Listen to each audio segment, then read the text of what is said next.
ఉన్నారో వాళ్ళందరూ ఒకటే ఒకటి నినాదం చేయాలి. మా ప్రభారీలో ఏదైతే 25 ఓట్లు ఉన్నాయో మేము బూతును గెలుస్తాం, మేము బూత్ గెలుచుకుంటాం అంటోళ్ళు చేతులు లేపండి. మా దాంట్లో 20 ఓట్లు వస్తారు. మీరు 27వ తారీఖు వరకు కంకణం కట్టుకొని ఎట్టి పరిస్థితుల్లో కాంగ్రెస్ పార్టీ ఏవైతే మోసాలు చేసిరో ఈ మోసాల్లో ఎవరిని వదలలేరు. ఆడపడుచులను వదలలేరు, యువకులను వదలలేరు, అడ్వకేట్లను వదలలేరు, లాయర్లు వదలలేరు, రైతులను వదలలేరు. వీళ్ళు ఇచ్చిన వాగ్దానాలు ఏవైతే ఉన్నాయో ఆ వాగ్దానాలు ఏది నెరవేర్చలేరు. కనీసం మండల్లో ఏవైతే ఎంబీఓ పోస్టులు ఉన్నాయో 11 పోస్టులు 606 గ్రామాల్లో మండలాల్లో కేవలం 11 ఎంబీఓలు రెగ్యులర్ పోస్టులు ఉన్నాయి. మిగతా పోస్టులు ఇంతవరకు ఫిలప్ చేయలేని దారుణంగా ఈ పార్టీ ఉంది. అదేవిధంగా యువకుల విషయంలో తీసుకుంటే వాళ్ళు ఇచ్చిన గ్యారంటీలు ఏవైతే ఉన్నాయో 4000 రాహుల్ గాంధీ గారితో చెప్పి యువకులకు మోసం చేసిన పార్టీ కాంగ్రెస్ పార్టీ. అదేవిధంగా ఇప్పుడు వాళ్ళు ఓటు అడగాలంటే 56,000 వాళ్ళు అకౌంట్లో డిపాజిట్ చేసినాకనే ఓటు అడగాలి. ఈ విధంగా చూస్తే ఆడపడుచులకు 2,500 మహాలక్ష్మి పథకానికి ఇస్తున్నారు. 35,000 అమౌంట్ అకౌంట్లో వేసిన తర్వాత ఓటు అడగాలని డిమాండ్ చేస్తూ ఉన్నాం. అదేవిధంగా గవర్నమెంట్ ఎంప్లాయీస్ల విషయంలో తీసుకుంటే డిఏలు పెండింగ్ ఉన్నాయి 5. అదేవిధంగా పిఆర్సీలు పెండింగ్ ఉన్నాయి. రిటైర్మెంట్ బెనిఫిట్ అమౌంట్ కూడా ఇస్తలేదు. మొన్న కోర్టుకు పోయి కూడా వాళ్ళు డబ్బులు తీసుకురావడం జరిగింది.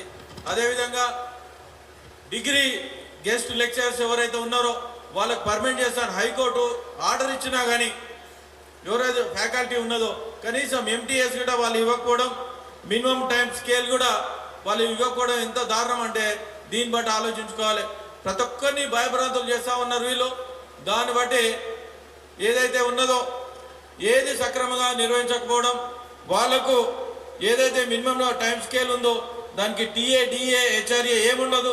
యాన్యువల్ గ్రేడ్ ఇన్కమ్ కింద వాళ్ళ పర్మనెంట్ చేస్తే కనీసం పర్మనెంట్ చేయకున్నా కానీ ఈ సిస్టంలో వేసుకుంటే వాళ్ళ జాబ్ గ్యారంటీ కింద ఉంటుంది. 15 సంవత్సరాల నుంచి వాళ్ళు చదువు చెప్తా ఉన్నారు. అదేవిధంగా నేషనల్ హెల్త్ మిషన్ ఎంప్లాయీస్ ఎవరో ఉన్నారో మినిమం స్కేల్ ఇంతవరకు ఇవ్వకపోవడం. వాళ్ళు ఎన్నో సంవత్సరాల నుంచి మొన్న కోవిడ్లో కూడా ఎంతోమంది వాళ్ళు ప్రాణాలు అడ్డుపెట్టి కూడా వాళ్ళు పనిచేయడం జరిగింది. అదేవిధంగా 5 టైం జీవో గత ప్రభుత్వం ఏదైతే తీసుకొచ్చిందో కనీసం మిగతా వాళ్ళని ఎంప్లాయీస్ ఆ 5 టైం జీవోల వాళ్ళందరినీ ఇంప్లీట్ చేయాలని తెలియజేస్తా ఉన్నాను.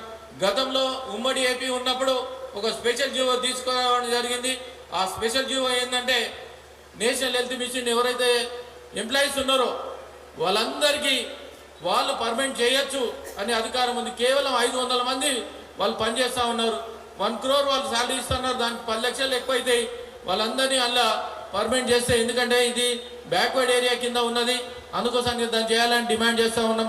అదేవిధంగా మేధావులందరూ కోరుకునేది ఏంటంటే భారతీయ జనతా పార్టీ.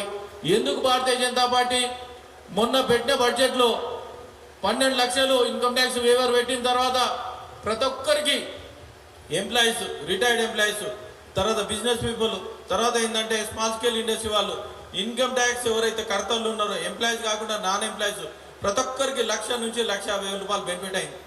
మొన్న ఇదే చూసి ఢిల్లీలో వీళ్ళు ఇచ్చిన గ్యారంటీలు ఏవైతే ఉన్నాయో 5 గ్యారంటీలు కర్ణాటకలు ఇచ్చారు, మోసం చేశారు. 6 గ్యారంటీలు తెలంగాణలో ఇచ్చారు, మోసం చేశారు. 7 గ్యారంటీలు ఢిల్లీలో ఇచ్చారు.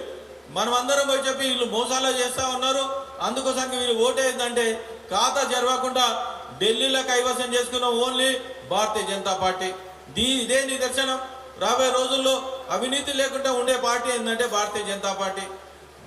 మోదీ గారిని చూసి అందరూ ప్రతి ఒక్కరు మేధావులు ఏదైతే ఉన్నదో కాంగ్రెస్ బుద్ధి చెప్పాలంటే భారతీయ జనతా పార్టీకి ఓటేసి బుద్ధి చెప్పాలని ప్రతి ఒక్కరు కంకణం కట్టుకున్నారు.